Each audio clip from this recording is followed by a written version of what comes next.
દહેગામ નગરપાલિકાના દીવા નીચે જ અંધારપટ, તંત્ર નીવડ્યું નિષ્ફળ. જવાબદાર અધિકારી ડંફાસ મારવામાંથી ઊંચા આવતા નથી. દહેગામ નગરપાલિકાના ઓડા ગાર્ડનથી જિલ્લા કોંગ્રેસ અને દહેગામ શહેર તાલુકા સમિતિના મોંઘવારી, બેરોજગારી, ભ્રષ્ટાચાર અને નીટ પેપર લીક મામલે પ્રદર્શન નિમિત્તે જ નગરપાલિકાના દીવા નીચે અંધારપટ અને નિષ્ફળતા હોય તેવી તંત્રની પરિસ્થિતિ સર્જાતા દહેગામ નગરપાલિકા વોર્ડ નંબર 3ના કોંગ્રેસના કાઉન્સિલરોમાં આક્રોશ.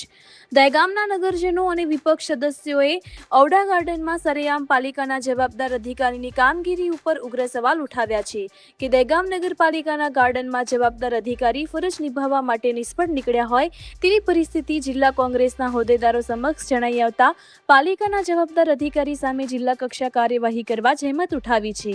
આ કામગીરી નગરજનોએ રજૂઆત કરવા છતાં પાલિકાના જવાબદાર અધિકારી સામે સવાલો ઉઠ્યા છે. દહેગામ નગરપાલિકા કાઉન્સિલર સલીમ મંસૂરી. આજ હું ઓડા ગાર્ડનની અંદર આવ્યો તો મને ગંદકીનું ટોટલી સામ્રાજ્ય અહીંયા જોવા મળ્યું છે. અહીંયા નજદીકની અંદર નગરપાલિકા બી છે, તો નગરપાલિકાના ચીફ ઓફિસરથી લઈને કે ટોટલી ઉમેદવાર બરાબર છે કે અહીંયા જોવા પણ નથી આવતા. અને તમને આગળ આવો હું તમને દારૂની પોટલીઓ પણ બતાવી દઉં છું. આ દહેગામનો વિકાસ જુઓ. આ દારૂ એકદમ નગરપાલિકા બુટલેગર છે તો શું ચીફ ઓફિસર જાતે વેચાવે છે, ધંધો કરે છે, શું કરે છે?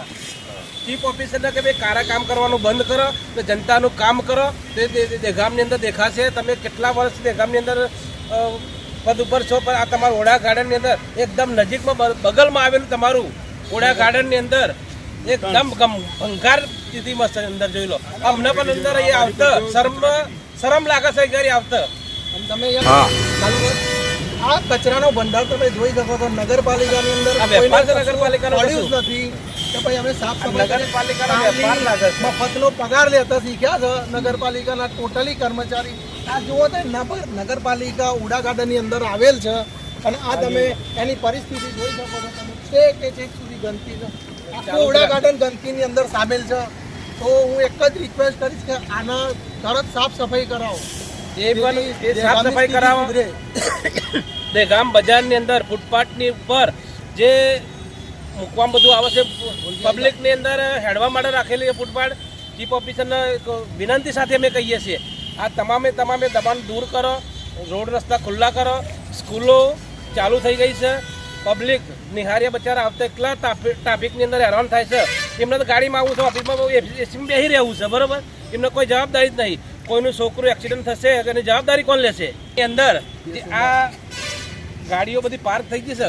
ઓડા ગાર્ડન નગરપાલિકા એનું ભાડું લેશે, શું લેશે? એનો જવાબ